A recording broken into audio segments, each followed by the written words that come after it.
solutions. C'était un match un peu à yo-yo. Je pense que la première mi-temps doit beaucoup vous satisfaire, la deuxième un peu moins, même si vous assurez l'essentiel sur la fin.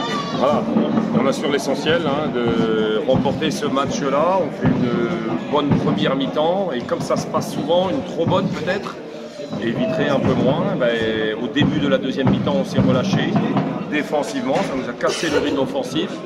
Et on a eu beaucoup de mal à le retrouver là ici. J'ai bien aimé la réaction d'Ibra Sidibé, qui était vraiment dans le saut en première mi-temps et c'est presque lui qui a montré l'exemple de cette réaction défensive là ici. Puis ça nous a permis de remettre l'ensemble de l'équipe dans le rallye, sur les rails. On voit notamment qu'ils ont fait prise à deux systématique sur Sébastien Cap dans le troisième carton. Ouais. C'était pas simple de trouver des solutions justement pour s'adapter à... Non.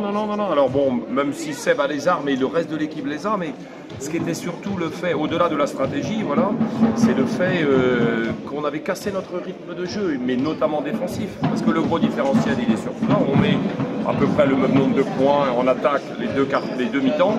Par contre, on en encaisse un tiers de plus dans la deuxième mi-temps. Voilà, et donc c'est là-dessus qu'il faut qu'on hausse notre niveau d'exigence générale. Là ici, et pas se contenter et se relâcher dès qu'on prend un peu d'avance. Ce qui est si frappe sur les deux derniers matchs, contre deux grosses équipes, vous marquez 110 points, là 90. Ouais. Ça marque un peu les esprits. Je ne sais pas si vous attendiez vous-même à avoir une telle force de frappe. On savait qu'on avait un potentiel intéressant avec l'équipe, avec le recrutement, avec le profil de jeu qu'on voulait faire. Maintenant, ce que j'aimerais, c'est qu'on rehausse quand même notre niveau défensif. Alors qu'on prenne 85 ou 87 points à l'eau, c'est une chose, mais l'euphorie du match, il n'y a rien à dire. Par contre, ce soir, je trouve qu'on en donne de trop. On en donne de trop. Alors, même si, bien sûr, que l'équipe de Vitré a des qualités et des atouts, on doit être capable d'être plus exigeant que ça, pour vraiment imposer davantage et avec plus de sérénité notre jeu. Sur Rémi Dibaud, vous disiez qu'il fallait être patient en début de saison. Là, en tout cas, il sert comme à tuer le match sur la fin. Notamment, je pense qu'on peut reprendre dans le corner, quand même, il y a une action de haut niveau en isolation. C'est là-dessus aussi qu'il est censé faire la différence.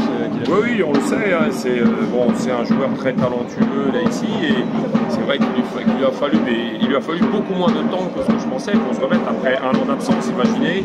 Et vraiment, je trouve que tout ce qu'il nous apporte là est vraiment intéressant.